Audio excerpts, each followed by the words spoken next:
स्तोत्रञ्च मन्त्रमपि स्तोत्रञ्च मन्त्रमपि नारद तोथ लब्ध्वा नारद तोथ लब्ध्वा तोषाय शेषवपुषो तोषाय शेषवपुषो ननु ते तपस्यन् ननु ते तपस्यन् विद्याधराधिपतितां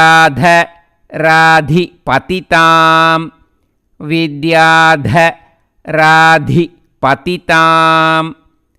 सहि सप्तरात्रे सहि सप्तरात्रे लब्ध्वाप्यकुण्ठमतिः लब्ध्वाप्यकुण्ठमतिः अन्व भजद्भवन्तम् अन्व भजद्भवन्तम्. Now again let us repeat. स्तोत्रञ्च मन्त्रमपि स्तोत्रञ्च मन्त्रमपि Narada तोथ लब्ध्वा नारद तोथ लब्ध्वा तोषाय शेषवपुषो तोषाय शेषवपुषो ननु ते तपस्यन् ननु ते तपस्यन् विद्याधराधिपतितां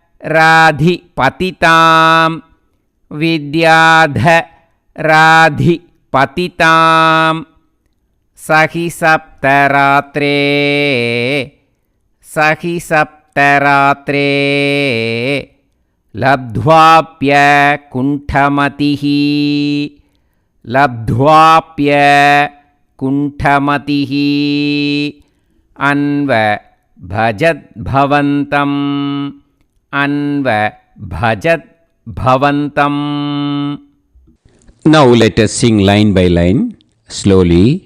स्तोत्रञ्च मन्त्रमपि नारद तोथ लब्ध्वा स्तोत्रञ्च मन्त्रमपि नारद तोथ लब्ध्वा तोषाय शेषवपुषो ननु ते तपस्यन् तोषाय शेषवपुषो ननु ते तपस्यन् विद्याधराधिपतितां सहि सप्तरात्रे विद्याधराधिपतितां सहि सप्तरात्रे लब्ध्वाप्यकुण्ठमतिः अन्व भजद्भवन्तम् लब्ध्वाप्यकुण्ठमतिः अन्व भजद्भवन्तम्. Now again let us sing line by line slowly.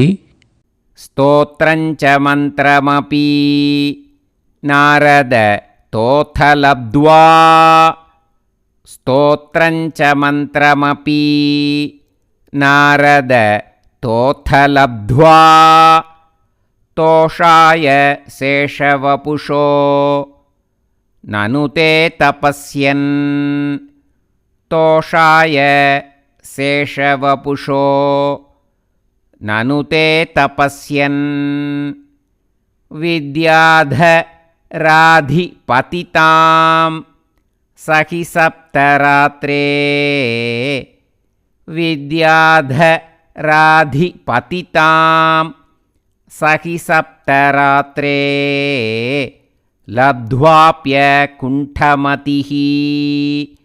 अन्व भजद्भवन्तम् लब्ध्वाप्यकुण्ठमतिः अन्व भजद्भवन्तम्.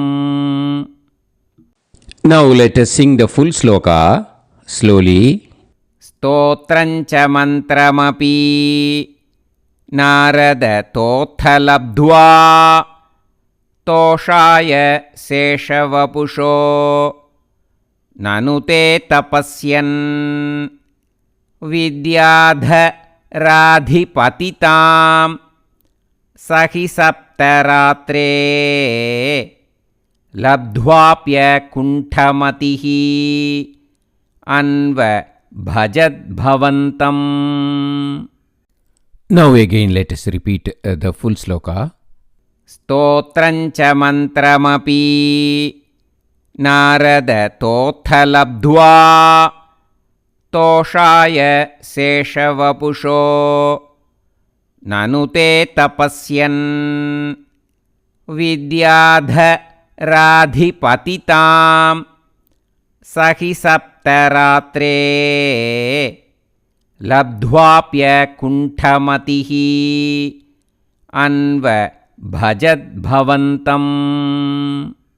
And now let us practice how we should sing in the Parayanams. This version will be little bit faster, okay? स्तोत्रञ्च मन्त्रमपि नारदतोऽथ लब्ध्वा तोषाय शेषवपुषो ननु ते तपस्यन् विद्याधराधिपतितां स हि सप्तरात्रे लब्ध्वाप्यकुण्ठमतिः अन्वभजद्भवन्तम्. सर्वत्र गोविन्दनामसङ्कीर्तनं गोविन्दा गोविन्द. गुरुवायूरप्पा चरणम्.